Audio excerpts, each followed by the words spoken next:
성경은 우리 믿음의 사람들을 성도라고 부릅니다. 성도라는 말은 거룩한 무리, 거룩한 사람들이라는 뜻입니다. 그리고 거룩하다고 하는 말은 구별되었다, 그런 뜻이지요. 무엇으로부터 구별되었다는 것일까요? 세상으로부터 하나님의 사람으로 구별되었다는 것입니다. 그러니까 성도로 구별받은 우리 믿음의 사람들은 세상 사람들과 구별되어 세상 사람들과 다르게 사는 존재라는 것입니다. 성도들은 세상 사람들과 다른 삶을 살아야 될 사람들입니다. 그렇다면 여러분, 세상과 구별된 우리 믿음의 사람들은 어떤 삶을 살아야 하는 것일까요? 세상으로부터 하나님의 사람으로 구별되어 살아간다고 하는 것, 이건 두 가지 측면에서 우리가 생각해 볼 수 있는데, 소극적이고 가장 기본적인 것은 죄된 마음을 버리는 것입니다.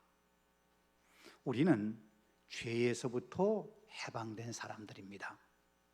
죄악에서 벗어나 죄로부터 해방되면 이제 다시금 죄로 돌아갈 수 없고 죄가 마음속에서부터 미워질 수밖에 없습니다. 그래서 믿음의 사람들, 구별된 사람들은 죄를 미워하며 살아야 합니다. 죄를 미워하면 더 이상 우리 마음이 세상의 풍조나 악한 관습에 따라가지 않습니다. 대신 우리 안에 예수 그리스도의 선한 마음을 품게 됩니다. 그런데요, 우리가 진짜 그리스도인, 세상과 구별된 믿음의 사람으로 살기 위해서는 그렇게 마음을 먹는 것만 가지고는 안 됩니다. 우리는 하나님의 선하시고 기뻐하시고 온전한 뜻이 무엇인지 분별한 그 하나님의 뜻하심을 따라 살아야 합니다.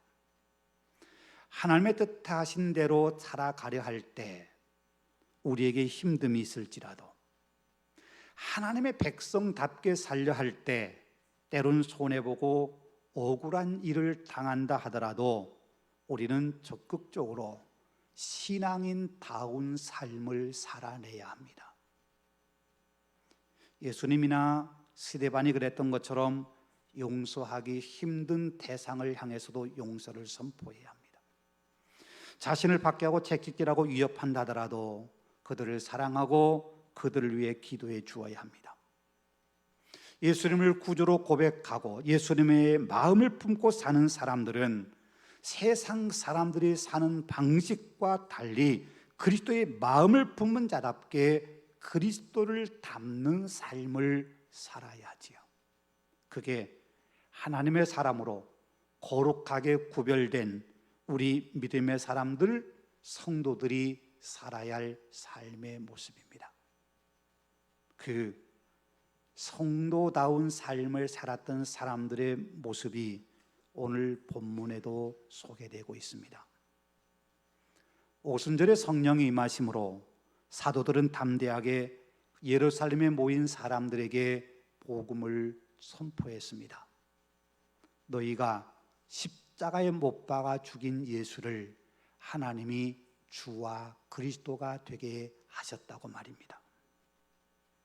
그 설교를 들은 사람들은 마음의 찔림을 받고 사도들에게 묻습니다. 그러면 우리가 어떻게 해야 되느냐고요. 그들 가운데 성령의 강한 역사 임재를 인해서 거기 모인 사람들이 자신들의 잘못을 깨닫고 그럼 우리는 어떻게 해야 되느냐고 묻습니다. 그때 너희가 회개하고 예수 그리스도 이름으로 세례를 받으라는 베드로의 말씀을 듣고 그날 세례를 받고 구별된 신앙인이 된 사람들이 3,000명이 되었다고 말씀합니다. 오늘 본문은 세례를 받고 구별된 하나님의 사람으로 선택된 초대교회 성도들이 어떻게 살았는지를 보여주고 있습니다. 오늘 본문 42절에 이렇게 말씀합니다. 그들이 사도의 가르침을 받아 서로 교제하고 떡을 떼며 오로지 기도하기를 힘쓰니라. 이 말씀에서 우리는 초대 예루살렘 교회 성도들이 세상 사람들과 어떻게 달리 살았는지를 볼 수 있습니다. 첫째는 서로 교제했다는 것이고, 둘째는 떡을 뗐다는 것이고, 세 번째는 기도했다는 것이지요. 그런데 여러분, 이 말씀 마지막에 힘쓰니라 하는 이 말씀은 앞에 세 개의 동사 모두를 수식하는 말입니다. 그러니까 사도의 가르침을 받아 서로 교제하고 떡을 떼며 오로지 기도하기를 힘썼다 하는 이 말씀을 좀 더 정확하게 우리가 번역을 한다면 이렇게 번역하는 게 맞습니다. 그들이 사도들의 가르침을 받아 서로 교제하기를 힘썼고, 떡 떼기를 힘썼고, 오로지 기도하기를 힘썼다, 이렇게 말입니다. 바꿔 말하면 초대 예루살렘 교회 공동체는 교제하기를 힘쓰는 공동체였고, 떡을 떼는 예배하기를 힘쓰는 공동체였고, 기도하기를 힘쓰는 기도 공동체였다는 겁니다. 그 예루살렘 교회 공동체 모습 가운데 오늘 우리가 주목해 보는 것은 교제하기를 힘쓰는 공동체입니다. 예루살렘 교회의 성도들은요, 교제하기를 힘썼습니다. 교제, 코이노니아라는 말은 사귐을 말합니다. 그 사귐에는 여러 차원이 있습니다. 가장 먼저는 하나님과의 사귐입니다. 이제까지는 하나님을 알지 못해서 세상에 속한 사람으로 살았습니다. 그런데 이제는 그리스도 안에서 하나님을 아버지로 고백하고 아버지인 하나님과 깊은 영적 교제를 나누는 믿음의 사람들, 성도들이 되었습니다. 하나님을 알지 못할 때에는요, 단순히 하나님에 대해서 무지한 것으로 끝나는 것이 아니라 하나님과 원수로 살았습니다. 그런데 이제는 하나님을 아버지로 모시고 살기에 하나님을 더 깊이 알아가야 합니다. 그러기 위해서는 더욱 하나님과 깊은 교제를 나눠야 됩니다.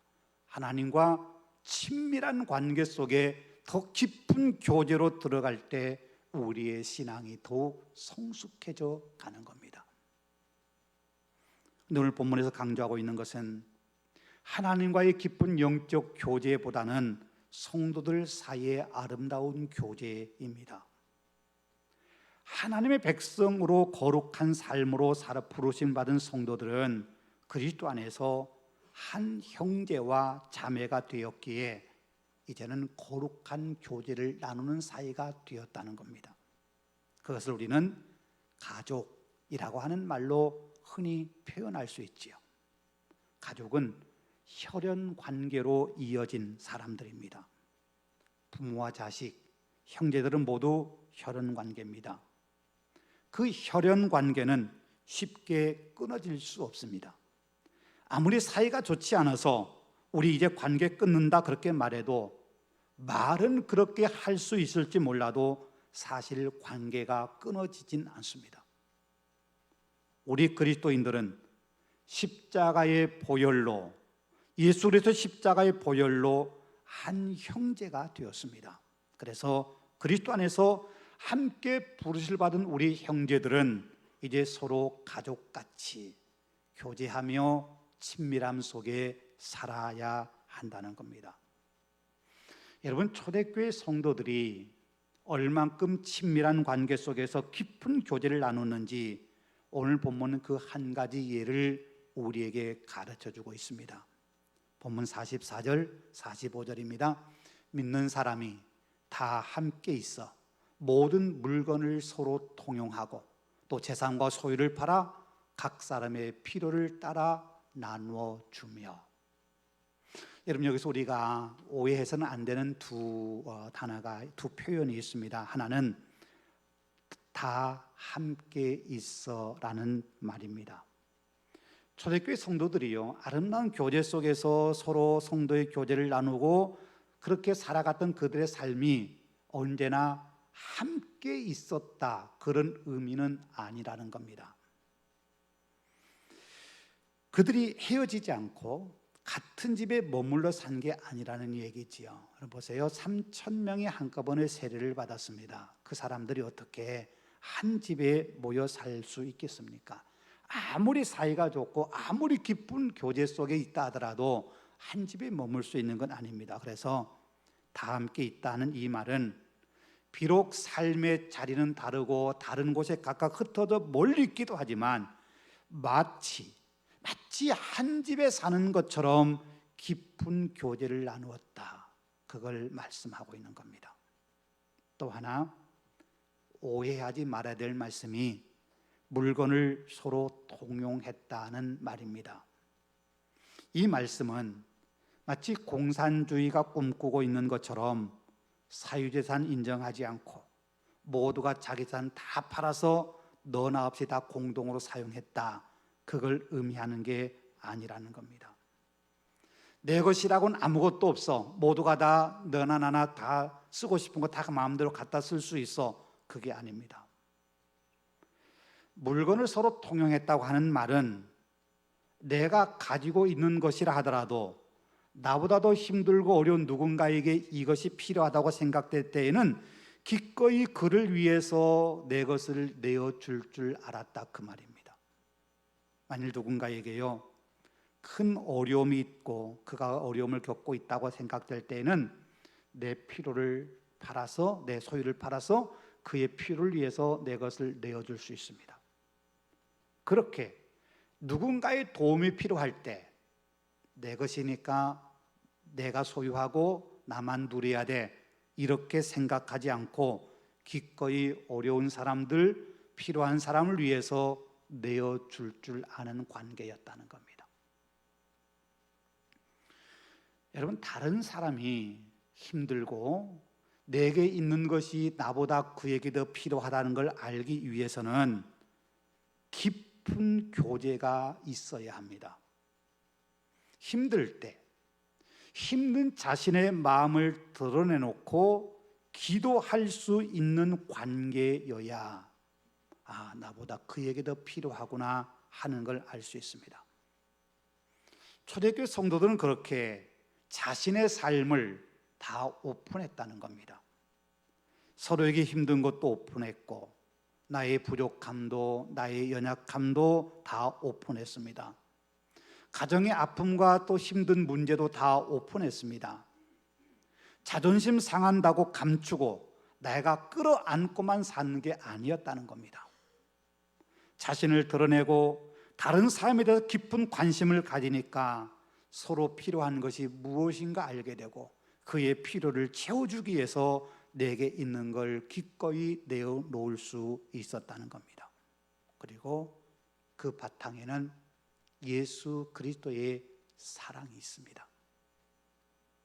아낌없이 주신 십자가의 사랑, 당신의 생명까지도 기꺼이 우리에 내놓으신 그 주님의 사랑이 우리를 살리셨고 이렇게 믿음의 삶을 살게 하셨음을 알기에 그런 깊은 영적 교제 속에서 내 것도 내 것이라 주장하지 않고 기꺼이 내어줄 수 있는 관계가 된 겁니다.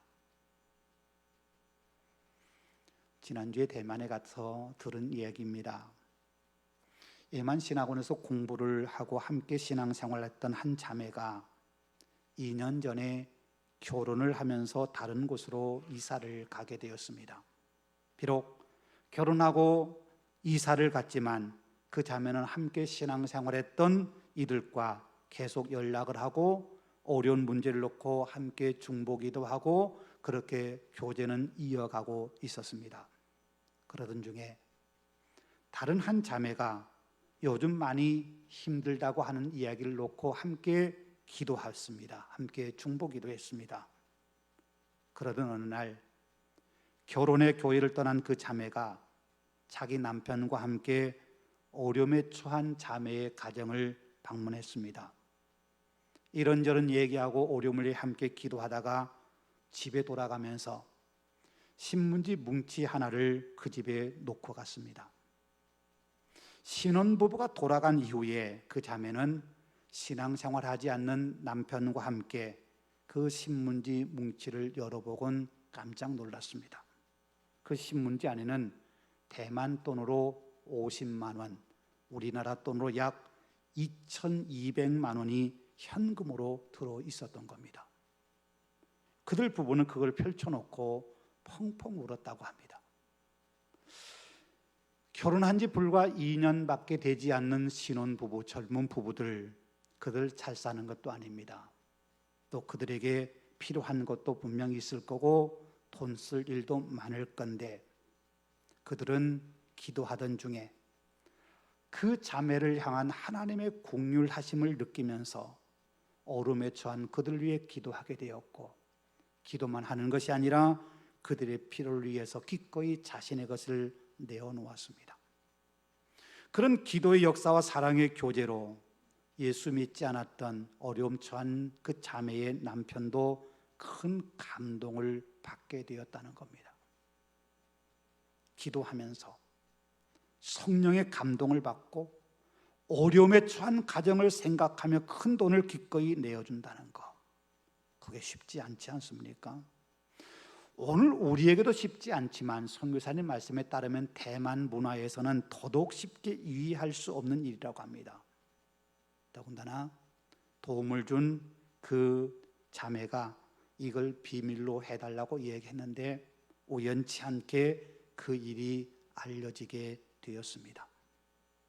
그 도움을 받고 어려움에 처한 자매의 가정은 큰 힘을 얻었고 지금은 그 어려움을 이겨냈다는 간증을 들었습니다.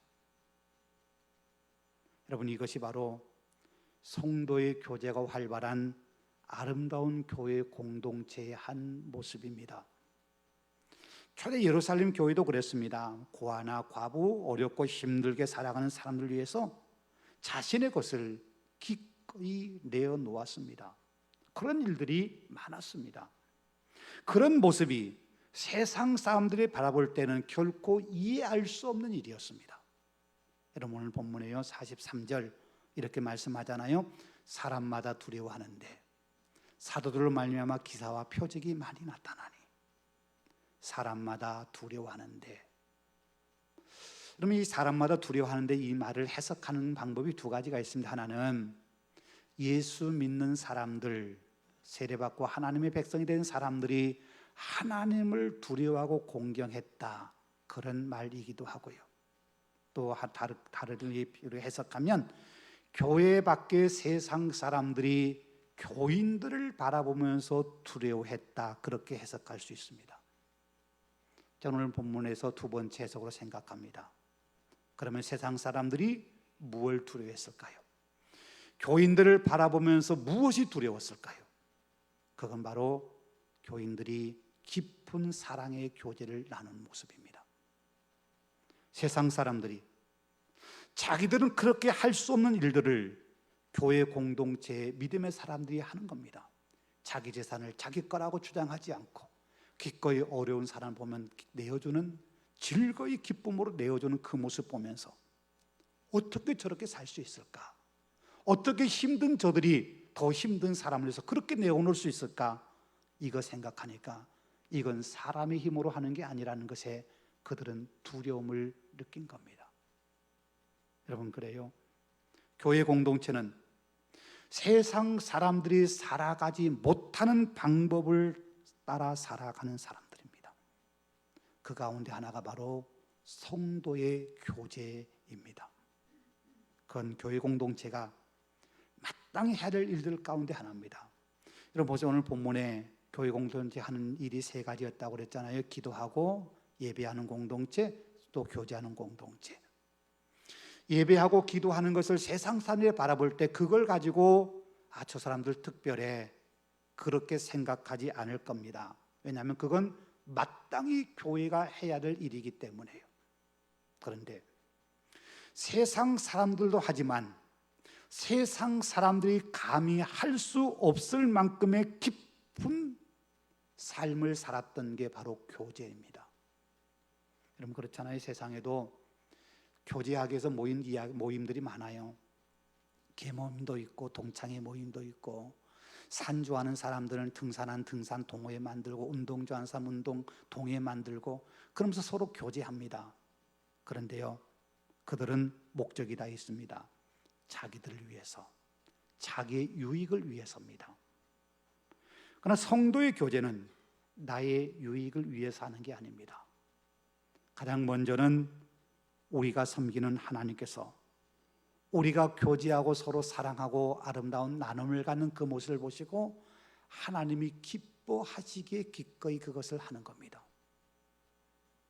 마치 자녀들이요, 어렵고 힘들 때 서로 의지하고 도와주고 기도해주고 서로 사랑으로 끈끈이 뭉치는 그 모습을 부모가 본다면 부모의 마음이 기쁘지 않습니까?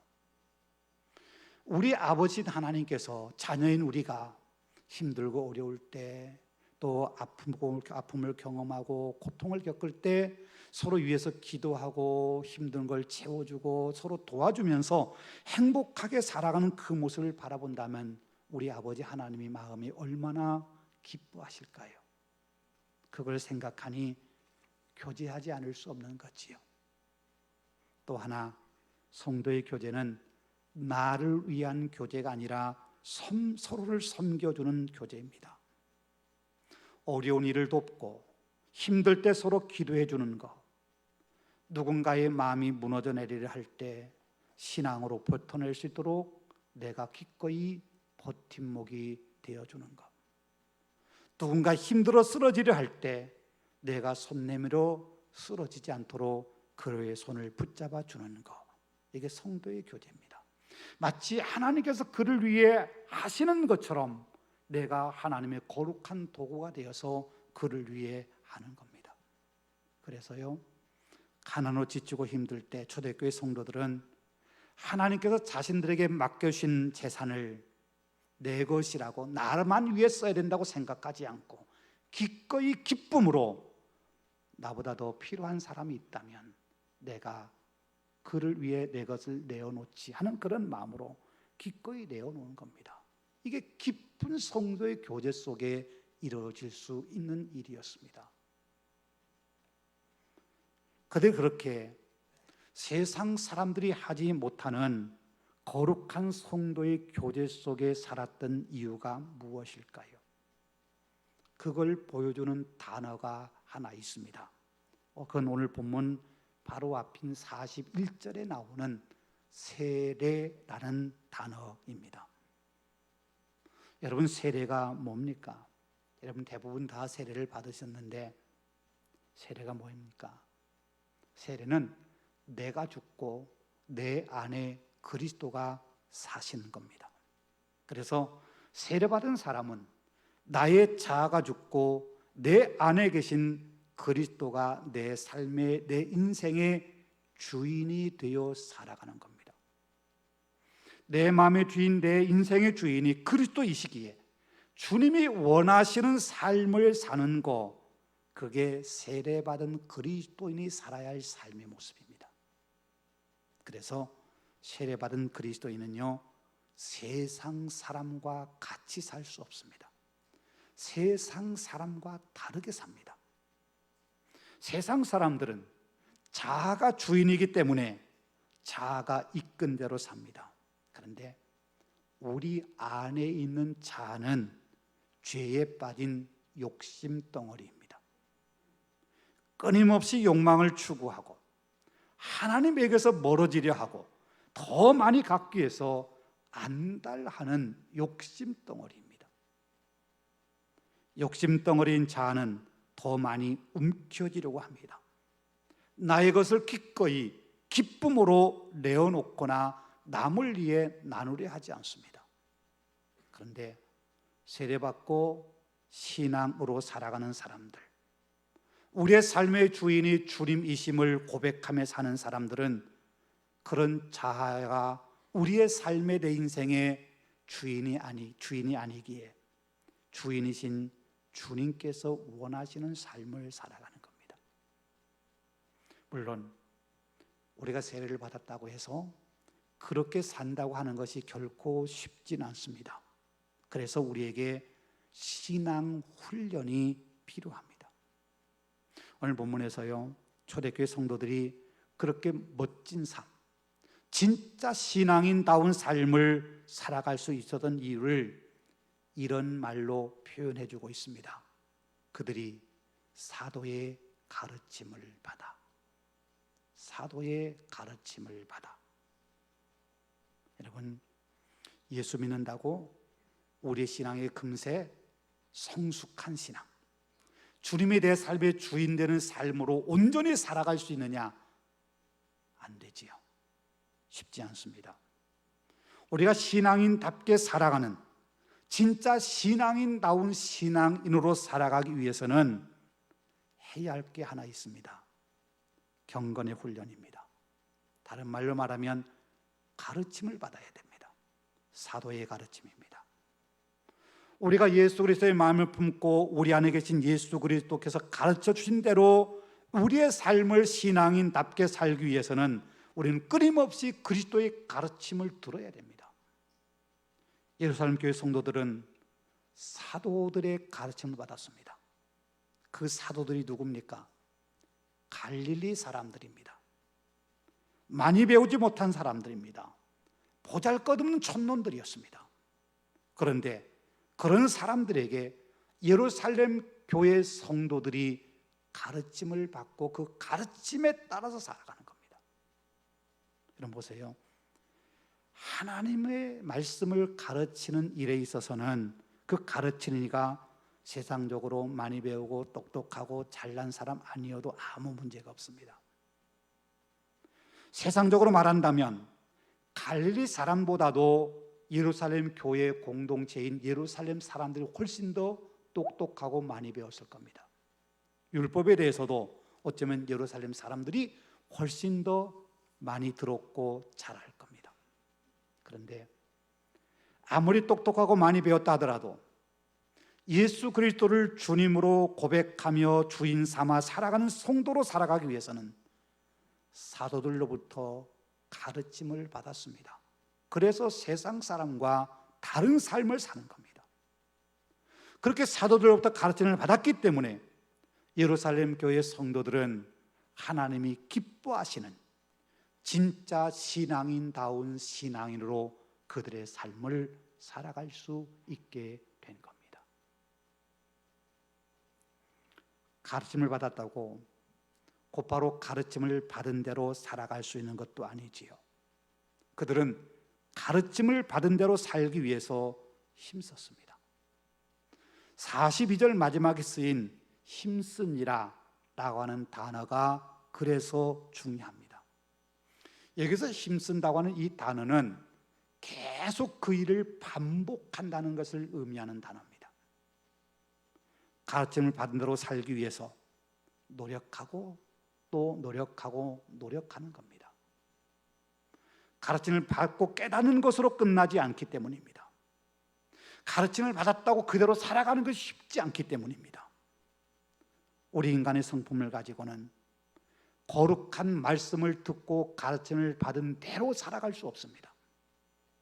우리의 욕망은 항상 하나님의 뜻을 거부하고 있기 때문입니다. 그래서 가르침을 받지 않으면 우리의 욕망대로 살아가는 우리의 삶이 방향이 바꿔질 수 없습니다. 또 그 삶에 내가 힘써 노력하지 않으면 하나님의 뜻을 깨닫고 삶의 방향이 바뀌었다 하더라도 바뀌어진 삶을 따라 살아갈 수가 없습니다. 그래서 가르침을 받는 것 못지않게 중요한 것이 힘쓰는 겁니다. 내가 힘써 노력할 때 성령께서 우리를 도우십니다. 사도 바울의 고백입니다. 이를 위하여 나도 내 속에서 능력으로 역사하신 이의 역사를 따라 힘을 다하여 수고하노라. 수고하노라. 여러분, 성령의 사람은 가르침을 받습니다. 그리고 가르침을 받은 대로 살기 위해서 힘써 노력합니다. 그래서 그렇게 사는 것이 하나님의 뜻을 이루는 삶이고 그렇게 살아갈 때 하나님께서 기뻐하신다는 사실을 알기 때문입니다. 성령의 사람들은요, 세상 사람들과 다르게 살아야 합니다. 다르게 살기 위해서는 가르침을 받습니다. 다르게 살기 위해서 성령의 도우심을 의지하여 우리도 힘써 그 말씀대로 살려 노력해야 합니다. 그러면 하나님께서 우리 속에 능력으로 역사하셔서 우리로 하여금 그리스도의 사람으로 살아가도록 우리를 도와주십니다. 여러분, 우리가 성도라는 사실을 잊지 마십시다. 성도는 결코 세상 사람처럼 살아서는 안 됩니다. 세상의 방법을 따라 사는 것으로 내가 잘 살고 있어 라고 착각해서는 안 됩니다. 성도인 우리는 하나님의 백성으로서 하나님의 사람답게 구별된 삶을, 다른 삶을 살아야 합니다. 하나님께서 우리에게 성령을 주신 이유, 그리고 우리로 성령 충만함을 받으라고 말씀하신 이유가 바로 거기에 있습니다. 어려운 세상 속에서, 여전히 죄악의 어두운 그림자가 가득한 이 세상에서 우리로 하여금 그리스도인으로, 그리스도인답게 살아가도록 하시기 위해서입니다. 세상 사람들이 살아내지 못한 성령의 사람들만이 살아낼 수 있는 그 삶을 우리로 살아가게 하기 위해서 말입니다. 여러분, 그것이 예배이고 기도이고 교제입니다. 여러분, 우리는 성도입니다. 우리는 성령의 사람입니다. 우리는 그리스도를 주로 고백하며 사는 사람들입니다. 거룩한 성도의 교제를 통해서 참된 신앙인의 삶을 세상에 보여주고 참된 신앙인만이 누릴 수 있는 하늘의 기쁨을 누리며 사십시다. 그렇게 살아갈 때 우리와 한국교회가 온 백성에게 칭송받게 될 것입니다.